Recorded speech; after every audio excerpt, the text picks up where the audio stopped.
Without further ado, given it's Thursday afternoon here in sunny Melbourne, we will get started. We'll introduce the room first. So, Anthony, first time you've been in the seat for a while. Yes, I've been on the sidelines for a while, but I'm glad to be stepping back in for this special occasion. Good to have you back. It's just like riding a bike.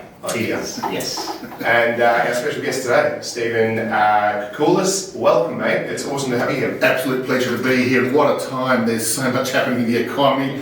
We'll have to work hard to squeeze it into the 25 minutes, but yeah, great time. I reckon we'll get there, but like I said, we do have a colossal amount of information to get through. So what I might do is I might just cover off on the agenda piece first. Sure. We're going to cover interest rates, obviously, one of the very timely things to talk about today with yesterday's shock horror that rattled the market. Then we're going to cover off on the outlook for the Australian property market, obviously something that we're all pretty well involved in. Yep. More so, what do we think it looks like from here through to 2026? And then your predictions, mate. So I think, it's one of those things, not many people have the balls to put their predictions up. And the fact that you've gone and done that on New Year's Eve in 2024, I'd love to dive into that.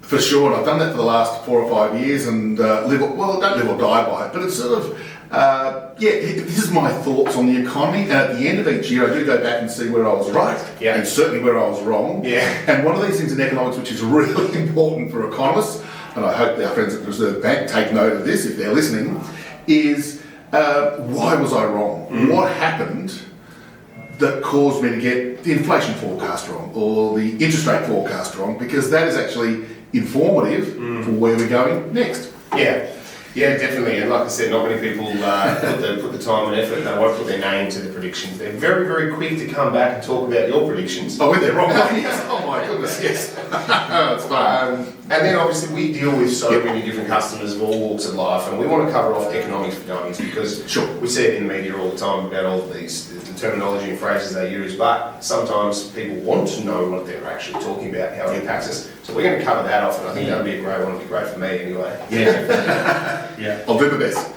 So what we might do is we'll kick off discussion number one, which is the Australian property outlook. This is one of the ones that's nearest and dearest to Anthony and myself. House prices growth from city to city over recent years has been pretty. There's been markets within markets. It's been massively varying from each capital to the next. Give us a rundown of what you think is going on there. I'll start with the big picture, the Australian-wide story, because in a sense that's driven by demand, which is predominantly immigration, as we know, that where does demand for property come, and in an underlying sense, I don't want to be using too much economic jargon if I can avoid it, but if we've got strong population growth through immigration, because natural increase, more births than deaths, it's sort of pretty constant, it's a small number, it's not that big a deal. The variable is immigration. When a new immigrant arrives in Australia, they've got to live somewhere, and whether they rent or buy, it doesn't really matter, they're demanding a property. Okay, then there's the supply of properties. How many dwellings are there for these people to live in? And of course that's linked predominantly to new construction. And if we're not building enough dwellings, then that includes high-rise apartments, townhouses, freestanding dwellings, the whole lock, stock and barrel. If we're not building enough, then this inflow of people for a limited number of properties pushes prices up, almost regardless of interest rates. And the curious thing, and this is one of the things in the last 3 odd years, because remember up until the end of last year, we had over 4 percentage points of rate hikes. House prices, well, particularly in Adelaide, Brisbane, Perth, rose by about 70%. It's crazy. Unbelievable, with interest rate hikes. So what was happening? We had a high level of immigration, we were not building enough dwellings, and that was one of the critical things. So, gosh, that's a long introduction to sort of say that interest rates are important, because of course it affects your ability to borrow and how much a lender will lend you. That goes into that mortgage calculator, the lower interest rate you can borrow more, so therefore you can bid a bit more at the auction coming up. That's a cyclical issue. The other thing which is really important for housing prices is the cost of materials and the cost of labour in building a house. Now, anybody who's gone through the process of building a dwelling knows that the materials cost, the bricks and the cement and the timber and the wiring for the houses and all this sort of stuff, plus the cost of the tradies to put it all together, the electricians and plumbers and bricklayers and whatnot, That's an important part of house prices too, and we know that the cost of dwellings has gone up. So a property developer isn't going to add to supply unless they cover their costs plus their margin. So that's why we've got a shortage of property. So that's a long-winded way of saying, look, I started this year thinking that house prices would be a bit weaker because I thought unemployment would be a bit higher. Now the labour market has been very resilient. Unemployment's still 4.1%, and that's a good thing. And we've had house prices, they were softish, I think, at the end of last year and the early part of this year, but they've now started to kick a little bit higher, even in Melbourne, which was the laggard. So, even Sydney, which had a period of weakness as well. So, in an aggregate sense, I think the pressure's now for house prices to move a little bit higher, but this is the really important thing. I think there's a bit of sticker shock in those boom cities, if we can call Brisbane, Adelaide, Perth, the boom cities of the last few years. And places like Hobart, certainly Melbourne, are relatively really cheap. And I'm wondering whether in the next, maybe more than the next 12 months, maybe this is more a 3-year view, because housing is an investment, even if you live in it, it's an investment for many, many years. Melbourne will be a bit of a strong point in terms of the house price cycle. For growth prospects. For growth prospects, and the others just take a bit of a breather. And if you look back at 30 or 40 years of house price history, which I love to do because it's absolutely fascinating to do, there are often periods where there's this big divergence from city to city. You know, Perth had a really bad decade in the 2010s. Melbourne had a pretty good period at that stage. So, but at the end of any long run, and long run's 5+ years, they do converge. And so the spoon in Sydney and these other cities and Melbourne's relative weakness is more a quirk because of some of the issues with the state government here in Melbourne, land taxes, which we may get into later. And so we'll get that convergence happening again. They do converge. Like Perth's rebounded from being really cheap 3 or 4 years ago. It's now expensive, same with Adelaide. Yeah. And Melbourne's, Hobart, Darwin are really cheap. Yeah, some of the growth. I mean, over the last 10 years, I saw some really good research from SQM, so Louis Christopher. Yeah, the top Freddie Hills, I believe, Kirk. And yes, some amazing data. I mean, you look at that, Melbourne's only grown 1.8% per annum in the last 10 years. Right? And Melbourne's historically been higher than that, you know, 6, 7, 8%. 6%, yes, correct, indeed. So it's been a funny decade. Yeah, whereas you look at some of these other states like Perth, 14%, Adelaide, 11.6%, nearly 12%. It's crazy that Perth has done that even though it's the last 10, like the last 5 is where they've stacked all of those results. Yeah, so that would be even more. So you look at that and you're starting to think, geez, Melbourne is starting to become affordable when you look at the actual price points in Melbourne compared to these other states. And Adelaide's got a higher median house price than Melbourne. Yeah.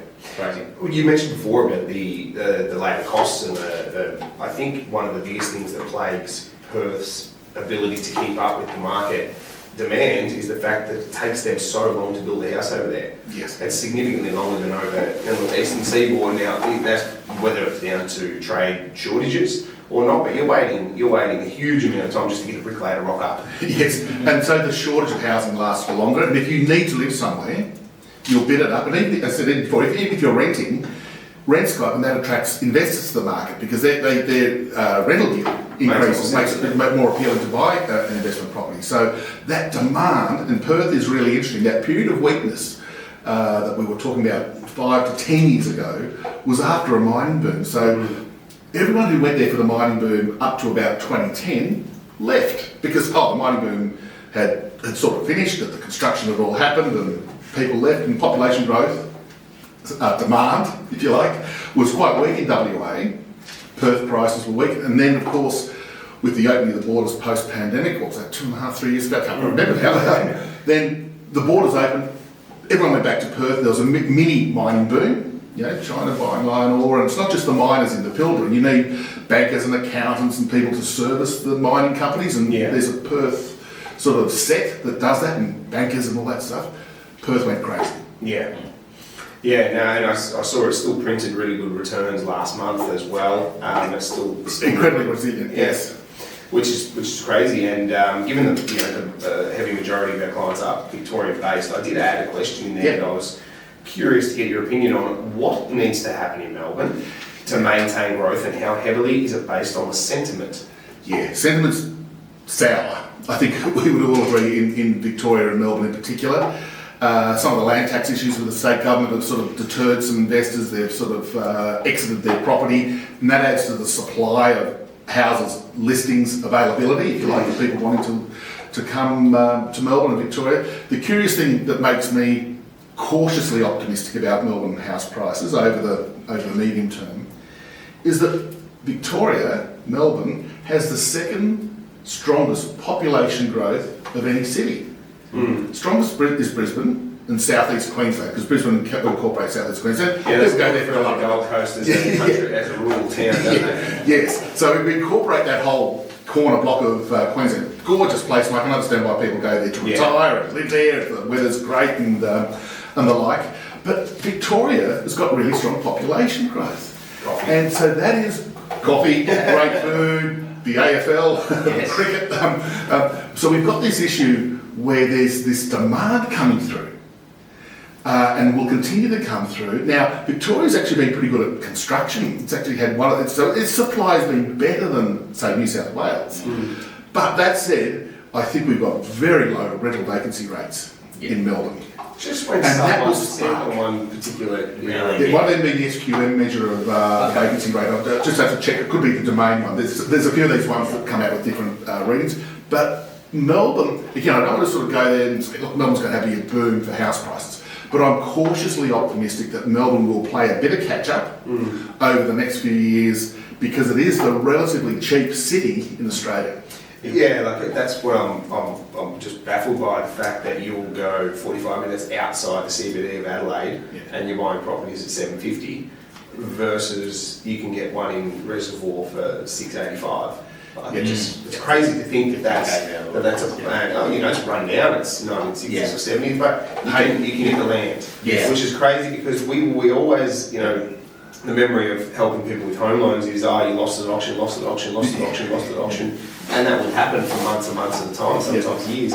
And that's not happening now. We're finding all of our buyers are going out and they're able to transact quickly, which is great. It's a breath of fresh air for our local buyers. And that relative affordability, and for investors too, I'm hearing this from people other than your good selves, that investors who don't mind where they buy their property, and in fact want a bit of a diversification from a geographic standpoint. They don't want to have all their dwellings in one city, so they buy one in Brisbane, they buy one in Adelaide, they buy one in Melbourne. Even with the tax issues here, they're saying, well, Melbourne is so cheap now, and the rental yield is so good relative to other places. It's just, again, I don't want to overstate it, but there's this recognition factor coming through from the smart investors, if I can use that terminology, that if I'm going to buy another investment property, and of course, by the way, negative gearing rules and capital gains tax changes, I don't think are going to be coming through anytime soon. So they're going to be staying. Politically, they ain't coming through. We just had our election a couple of months ago, and they're not on the agenda. So touch wood, they don't come through. So from those other tax reasons and getting the best return, the best rental yield while you're running your investment property, plus the capital growth. People say, well, Melbourne's a pretty good bet. Now, if you put it the other way, these other cities are really expensive. So it's a relative value play. Yeah, definitely. Yeah, and people have even started altering the asset class they're buying in, co-living, they're buying in rooming homes and things like that, just to push that yield up to make it make sense for the acquisition price. So we'll see. People are obviously pretty cluey with some of the research they're able to do now. So we'll see how that goes. And the reason why I asked the question in that way is because it was a bit of a loaded question on the sentiment side of things. We have probably noticed a shift in sentiment in the last 8 weeks, literally, and it happened in the previous election, where around 2 weeks after the election, Victoria went on a bit of a run. And I'm not saying this is going to happen again, but I'm saying that the sentiment is all of what is in the past, and people are looking at the future and sort of getting on with it. We still haven't seen a huge flow of investors back to the market, but as far as owner-occupiers going and changing their homes, that is happening a lot. And that is actually showing up in the Cotality, formerly CoreLogic. The Cotality, they've got the daily house prices, without getting into the nitty-gritty of daily house prices. Melbourne has actually had a bit of a pickup over the last 4 or 5 months, having had that really elongated period of weakness that Anthony was touching on. And again, a couple of months of data, you don't, put your last dollar on a couple months later. But a trend is coming through. Yeah, when you get, as an economist, when you see a turning point coming in various economic indicators, you sort of get a little bit interested, and Melbourne house prices have got this turning point up for the first time in a couple of years. And probably, what was it, August 2022 was the peak? The momentum, yes, the momentum. So what's that, roughly 3 years or 2.5 years of pretty soggy activity, and even prices down a bit. Yeah, for sure. And now we've just got this, don't get too excited, but Look, it's only 0.5%, I think it was last month, but we'll take it. You multiply that by 12, so it's 6% annualised. Anecdotally, like Sean said, we're feeling it, we're seeing it. There's a bit more confidence starting to appear without it being, in the market. And maybe we just need a couple more of those interest rate cuts to really fuel sentiment. That we've had 2 already. Yeah, that's sort of useful. It's not sort of that multiple hundreds of dollars a month off your repayments. It's really useful, don't get me wrong. Every quarter of 13 up, 2 down is it's a start. So if we get another couple in the next 6 months, or even a few more than that, then all of a sudden people will sort of say, and the employment market remains reasonably firm, and people are getting a wage increase, and things like that are starting to come through. The cost of living crisis is sort of ending, because inflation's back in mid 2% sort of range, and wages are 3.5%. So again, we've got a bit of catch up on cost of living to make people feel comfortable about it. But if you've got wages going faster than inflation, you've got interest rates starting to come down, if you've got unemployment remaining relatively low, and the affordability equation for Melbourne in particular looking, reasonably cheap relative to the other cities, you don't have to be Einstein to work out that there's more positives than negatives on house prices. That makes sense. One of the other things that probably leads us into discussion number 2 is the outlook for the Australian economy and interest rates in 2026. So it's very difficult to even see what's going to happen in more than 4 weeks at the moment, let alone... Like 2 days ago. That's what I mean. So give us a rundown of where you think, and you can refer to your predictions as well. Yeah, look, I'm cautiously optimistic about the economy. Again, there's just... the economy's gone through a really soft period of growth. We've had 2 years now, basically, where GDP growth, the growth of the economy, has been 2% or less. And if that sounds low, it is. We economists are familiar with the Australian economy, usually growing somewhere around about 2.75%, maybe even 3% on average. That's sort of what we should be. That's just normal. That's not even a booming economy. So if we get 2.5 to 3, let's call it, we're back to normal. And we've had 2 years below that. So we've had a period of weakness. And while I've mentioned that everybody realises that the unemployment rate is relatively low, it actually has gone up from where it was 18 months ago. 18 months ago it was 3.5%, it's now 4.1%. So not catastrophic, but it's starting to rise. So I think in terms of, again, what we were just talking about a minute ago, that there's enough indicators that say to me that we'll have a slight and steady improvement. It won't be a massive rebound in 1 quarter. It'll be a steady improvement, and aided by interest rates. So what's the call on interest rates? Gosh, after getting smacked about by the Reserve Bank last Tuesday, look, the momentum on inflation and the economy demands a couple more cuts. Timing we can talk about later, but the interest rates will be lower in 12 months than they are today, almost certainly. And if I look at the money markets, they've got an official cash rate below 3% priced in. Currently 3.85, so that's about 75 to 100 points more of interest rate cuts over the next 9 to 12 months. Without picking the exact month that they do it. So, you put that all into the melting pot of economic forecasting, and it's us consumers that are going to be the driver of better economic conditions, because consumer sentiment's been really weak for a couple of years now, coming out of the pandemic, and then the cost of living crisis, and then the interest rate hikes that we saw previously. We consumers, we're not silly. We know when our finances are in trouble. We know when the cost of your groceries, your insurance, your petrol, everything's gone up so dramatically, and your wages haven't gone up much. We know that, and the cost of rent and the cost of your mortgage has gone up. So that's why the economy was weak, that we were hunkering down, as they say. So now we're getting this position, again, talking about turning points. Consumer sentiment is higher now than it was 6 months ago. We're not yet at the position where consumers are optimistic, but the degree of pessimism's coming out of the economy, so we're getting a little bit more optimistic. If that trend continues, if optimism continues, if the cash flow at our hip pocket starts to improve from wages going up by more than inflation, by the interest rate cuts that are coming through, then we'll feel more comfortable about spending. And when we consumers spend, that's over half of the economy is consumer spending. That filters through into all sorts of industries, and that's when we get that better economic growth. So again, that momentum towards 2.5% GDP growth, yeah, I think we're going to get there, but it won't be overnight, as they say. I'm confident that inflation's under control, so that cost of living crisis, again, I don't want to overstate that it's behind us, because there's still, the price of many things has gone up, but they're just not going up anymore, so that's lower inflation. But I'd say that inflation problem is going to be much less of an issue as we go forward.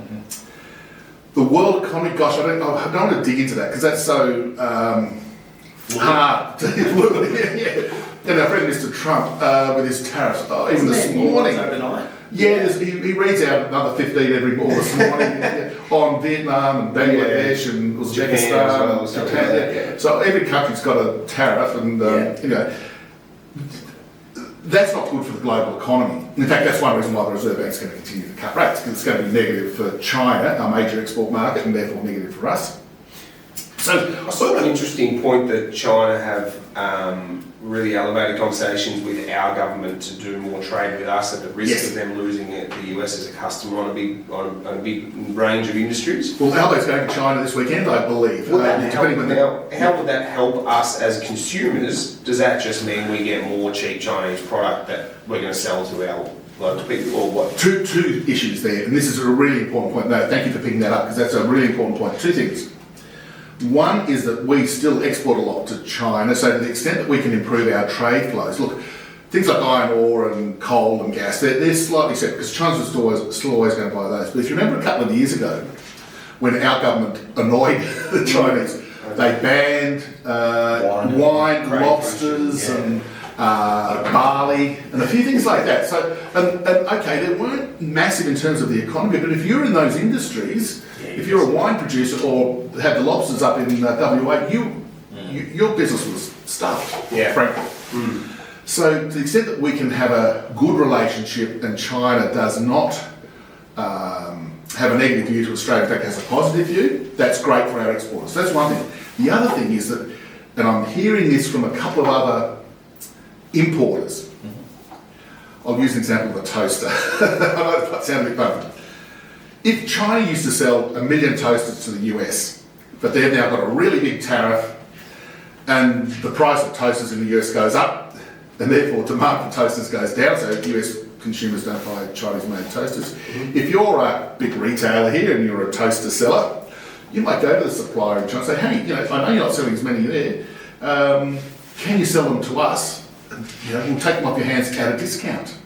So we've got the buyer's power. I know the Europeans are doing this as well. Of course, the European economy is much bigger than Australia, isn't it? It's an opportunity amid this trade turmoil, if we can call it that. So we may be beneficiaries of a big inflow of low-cost Chinese manufactured goods, because they'll be looking to redirect their exports away from the US towards Europe, towards Canada, towards Australia. And if we're smart, we'll take advantage of that. And our relationship with exports... They export to South America as well? They do. Huge population there. They do, but they're not as... The South American economies aren't as wealthy as Europeans and Canadians and Aussies. They're not going to have the orders. Correct. They won't be quite the bang for the buck. I'm sure they will look for some. Of course they will. But should that help inflation? Yes. Thank you. You've picked up a really good point, because if the cost of manufactured goods...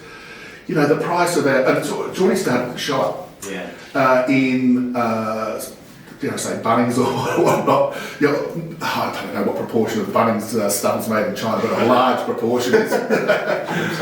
The cost of the drill and the ladder and things that are made in China will come down, and they're an important part. So when we look at furniture, is another one. If we look at the recent inflation numbers, the ones that came out literally a couple of weeks ago, furniture prices are actually down. I don't know if you're in the market for a desk or a lounge or something, But the price of those things is actually coming off. You know, deflation, dare I say. And why is that? It's because already the Chinese manufacturers and other manufacturers too are trying to clear their inventory, and they're selling at I won't say at a discount, but at a competitive price for us in Australia. Yeah.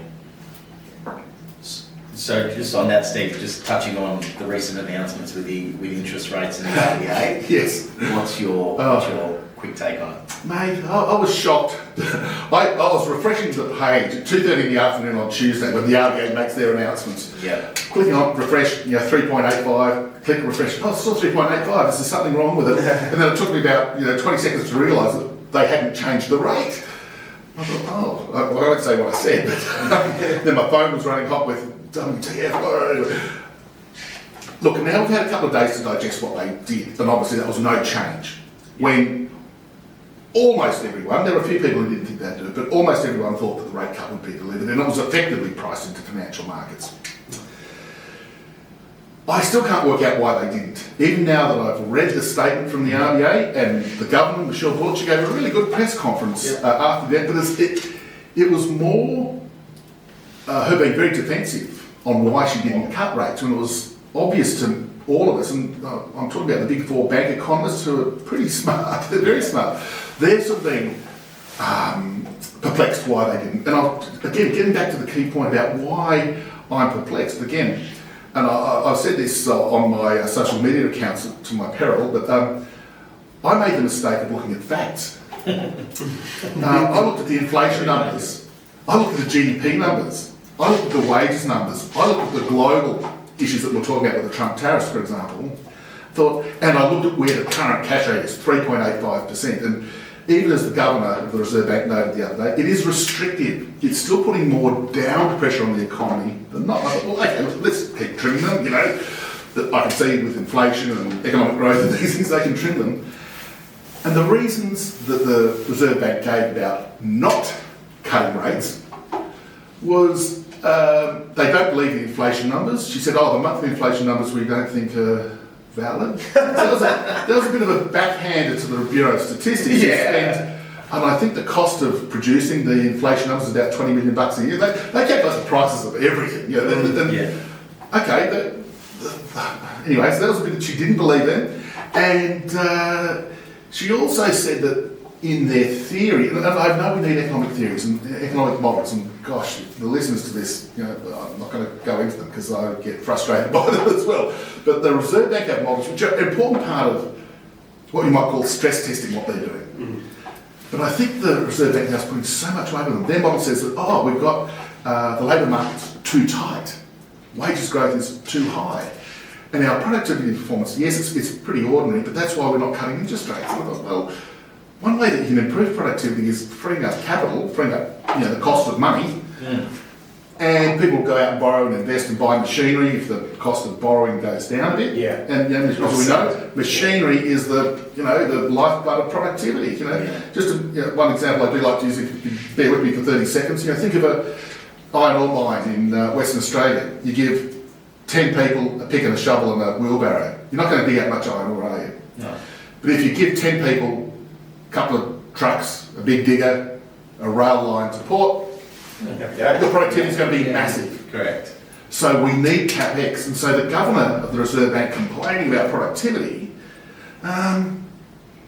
Yes, productivity is a problem. That's a separate issue, but we need to grow the economy to help repair productivity. So, mate, I was perplexed, and I still to this day am. Yeah. So are they just kicking it down the line and trying to see more data? Because ultimately, that's their job is to. What's their mandate as such? What's their job? Good question. The Reserve Bank, and they had their mandate reformed about a year ago with Jim Chalmers as Treasurer, and the Reserve Bank, if we remember, and I don't need to be unkind to the previous RBA Governor, Phil Lowe, but we do remember when he said, we're going to keep cash interest rate at 0.1% for 3 years. And then within 6 months he was putting rates up. That was a bad mistake. So they revamped the RBA. Fine.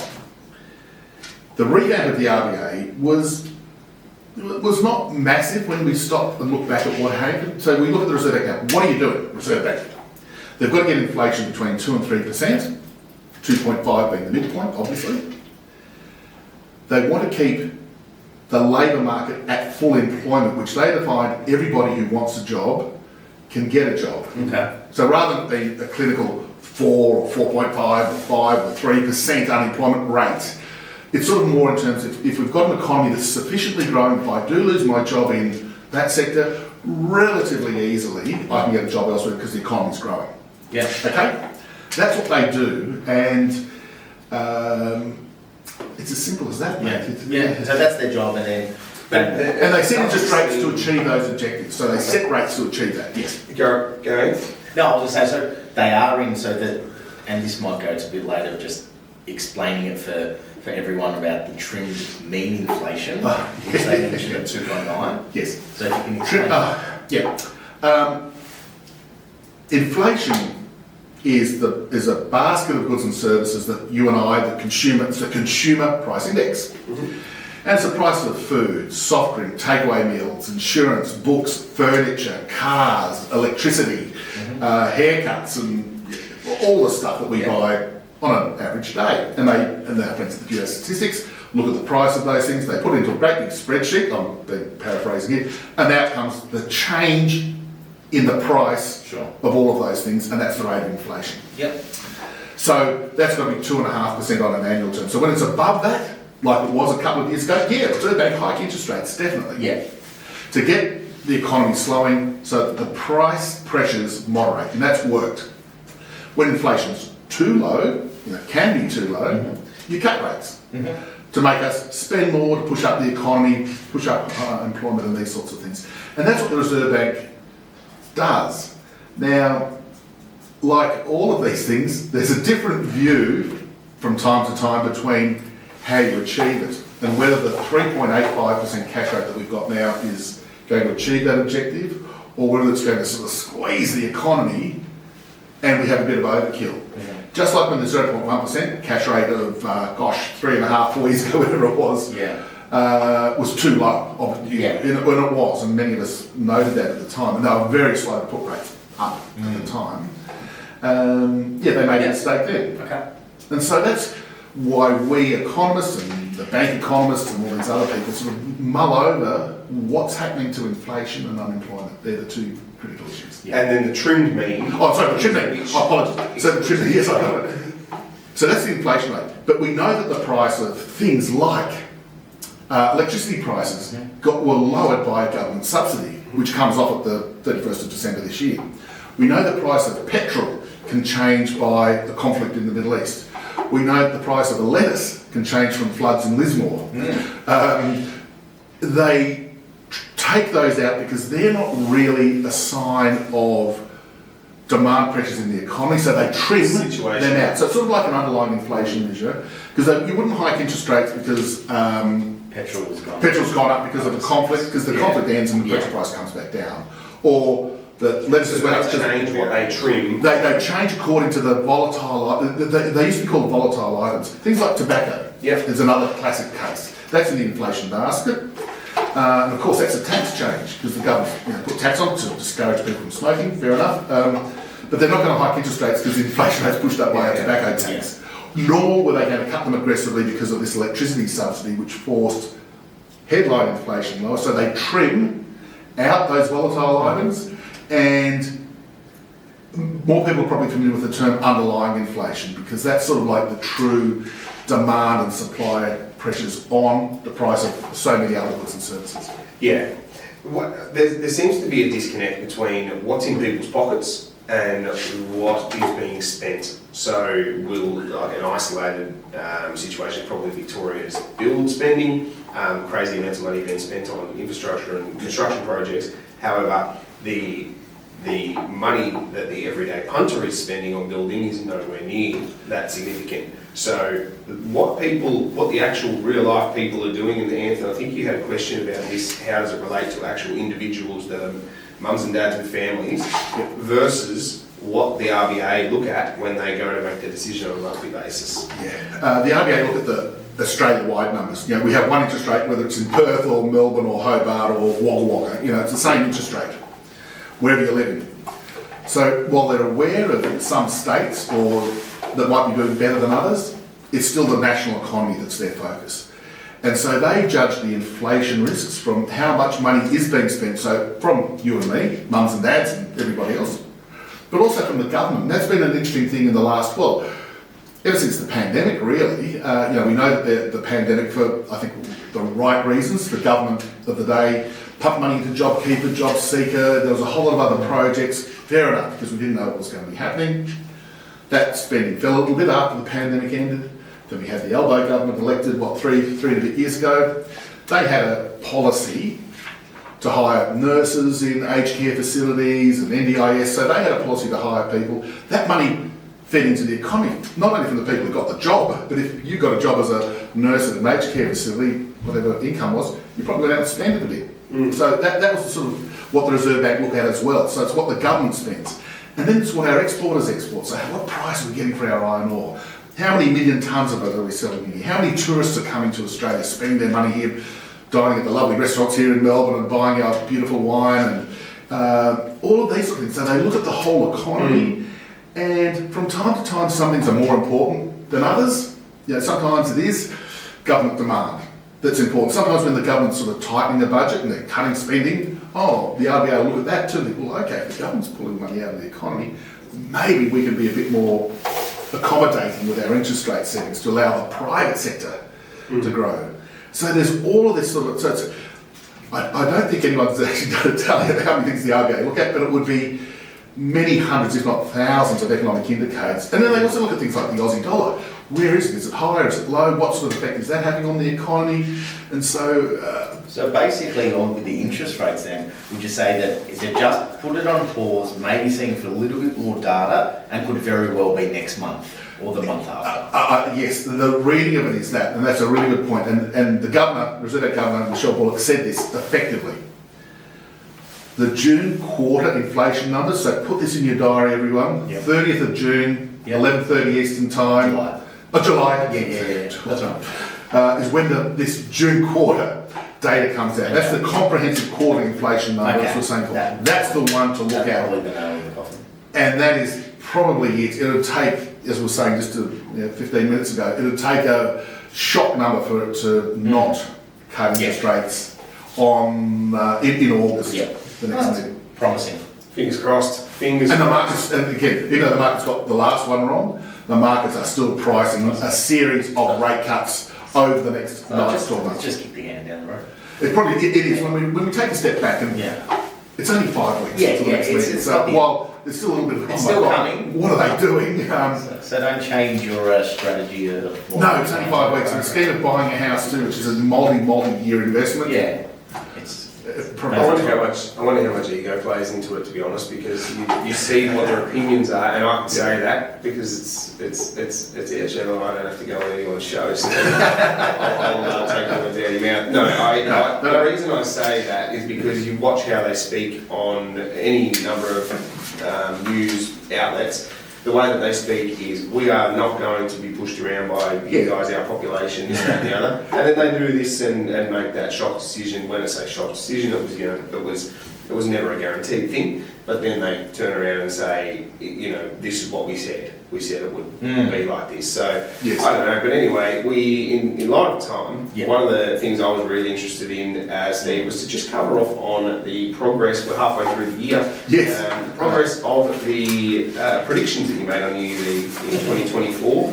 A few things have happened since January 1st. Let's just say that. A few. You didn't think the tariffs were coming, did you? Well, we know that Trump had won the election even though it hadn't been inaugurated. Look, I'm moderately happy with the way things are going. So no particular order, I happen for GDP growth. The first half, GDP at 1.5%. I think that's, dare I say it, that looks pretty much spot on with the recovery to 2.75% by the second half. That might be a little optimistic. I think more likely to be, it'll be 2 and a bit, but there'll be some sort of pickup, as we're saying, cautious pickup. So I'll give myself... Stand by that. I'll stand by it. Unemployment rate up. Now the unemployment rate's been dead flat at 4.1%. My forecast was for it to go to 4.75%. Now there's still 6 months to go, and the job ads and job vacancies are still weak. So we probably won't get to 4.75, but we could easily get to 4.5. That's less than 0.5% away, and that can happen in 6 months.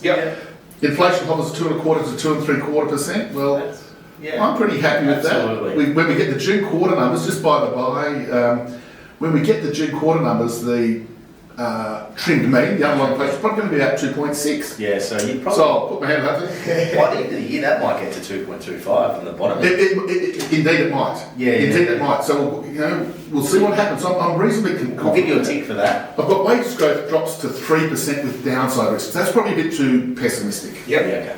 Because the wages numbers are around about 3.25%, 3.5%. And you might think 0.5% on wages, well, that's not too much. But it's actually quite an That's important quite a lot, indicator. Yeah. Bond yields at 10-year bond yields at 3.75%. Now that's an important pricing mechanism for many of the capital markets. Hasn't got that low, and that's More around low fours. it's about 4.3 now at the moment after some of the Trump stuff. I'm not blaming Trump for this, but I just thought that the rate cuts would have sparked the That's bond yields. And I've probably- got 150 points of rate cuts at the Yeah, start of the That year. topic's probably an impact. So they're interlinked, the Yeah. bond yields and rate cuts. I had basically 6 rate cuts. We've had 2. Now there are 4 more meetings, and they could go 50 Yeah. one time if the wheels fall off. But we'll get, the famous last words, we'll get 100, maybe Yeah. 100. So I was a bit aggressive with 150 points of cuts. I was in that camp. I just thought, looking at the Yeah. whole national footprint, it just didn't look that strong. Yes, It didn't look- and and with that inflation forecast, I thought that they could easily afford to get rates to the 3-ish% level. Aussie dollar regained 70. Well, we're at 65 at the moment, 6 months to So they go. dropped this week, didn't they? The US dollar come off a bit. Yes, and that's a US dollar weakness. So people are leaving the US. And in fact, the interesting thing about the Aussie dollar, and something I look at a bit, is the Aussie versus the euro. I don't know if people do. We've actually fallen a lot against the euro. Had we kept up with the euro, we would be at about 70 cents. But the euro's been a real boom currency because people are exiting the US because of the uncertainty over tariffs and all this other stuff. So Which it's is a only US for dollar us. weakness. We want to look at European holidays. They've got a bit more expensive. So 70 cents, yeah, I think we still could get there. Yep. And I had house prices falling 6%. Yep. As we said before, I've already covered that off. I was wrong. I think that I was factoring in the higher unemployment rate being an issue and the pullback in demand from a bigger fall in immigration. While immigration's coming down, it hasn't fallen as much as I thought. Yeah. ASX weaker at 7,500. Well, we got there after the. There was I'm not going to very take. I'm solid still. direction there. There was on what we call it Liberation Day. We did get to 7,500. We're back at 8.5, 600 I think today. So we got there. But now we've recovered since. So And just on the back of that, I'd give myself a 6.5, 7 I'd say That's seven. pretty good Go on, going. say Maybe a seven. 7. I'd say With seven. 6 months to go. But on the 1st of January, I'll have a look back at these and think, I'll do a self-assessment. You've done really well. I think so. And like I said, it's so hard to And I do it every year, and so I've actually got. I'll dig it up on my social media from the early January, and each year I do look back, and some of them are shockers. Some, I must confess, and some of them are pretty good. It's like all the comments, a bit like the your footy tipping. Who ever gets 9 out of 9? Bloody hard. Yeah. And again, you've got all the data at your fingertips these days. Look, it's one of those things. I'm still perplexed that we still keep hitting all-time highs in stock markets. On the ASX and the US stock market. Bitcoin just hit an all-time high again today. Yeah. Like, we shouldn't have that much 112,000. liquidity in the world. So it doesn't make a lot of sense to me. Agree, but it's tough fighting the market. When markets- Yeah, no, definitely. It's just definitely not the everyday punters buying it all. Correct. And there's still money in the big fund managers. Private equity markets. Private equity markets, fund managers, Yeah. and the hedge funds have got plenty of cash and they're throwing around. Yeah. So, given we're approaching 45 minutes, we're just going to do a quick fire. Give us the terminology breakdown for these very common terms we see in the news. So, number one, the official cash rate. I think we've covered that, but just give us a Official cash rate, really fast. very layman's term. It's the interest rate set by the Reserve Bank. Yep.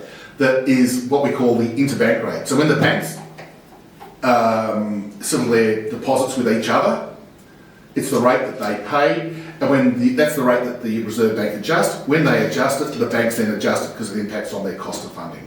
Right. And they pass it on to Pass us it on to the as customers, consumers. depositors and borrowers. Inflation, I think we actually probably have covered. We did on the trim and the headlines, the price of goods. Yep. Wage growth. It's growth. Yes, it's not the wage level because, of course, people get paid very different wages depending what you do. And it's the growth in wages that's important. And why it is important, apart from the fact that we all want a big wage increase, from the Reserve Bank's perspective, if wage growth is very high, without a productivity improvement, the way that a firm recoups that cost, because it's a cost of firms, labour costs, wages growth, they put up their prices, which is inflationary. That's the theory, and it often works in practice. So if you're manufacturing widgets and your wages go up 10%, and you've got to maintain your profit margins, you've got to put up your prices, which is high inflation. That's why we look at. So it's a rate of increase in wages, and when the unemployment rate is low, it's easier to get a big pay rise than when the unemployment rate's high. Very good. Household spending and borrowing. Household spendings, yes, what you all do every day, and be it online, you get a tap and something with Uber Eats or whatever the case may be. It's what you spend at the supermarket, it's what you spend when you buy a ticket to the footy, it's insurance, it's airfares, it's hotels, motels, through the tax office. all of that, and through the Bureau of Statistics. So for the big retailers, it's pretty easy. They say the Woolies and Coles and how much money did you turn over last week? And they said we turned over 5.3 billion or whatever that number is. Yep. And they add it all up. Yep. Yeah. This is one that we see a lot. Monetary policy versus fiscal policy. Yeah. Monetary policy is the stuff that we've been talking about today. Interest rates. I don't want to say there's a couple of other bits and bobs because it can be printing money like we saw during the pandemic. Quantitative They were printing money in the pandemic, were they? No. Yeah. It can be that, but in normal times when there's no pandemic, touch wood, we don't get one for another 100 years. It's basic interest rates. Monetary policy, fiscal policy is what we see in the budget and the government, both Commonwealth and our state governments. It's fiscal policy is what they tax, income tax, GST, company tax, and the deductions that are there on tax policy for negative gearing those bits and pieces. It's where they spend the money: healthcare, defence, education, interest costs.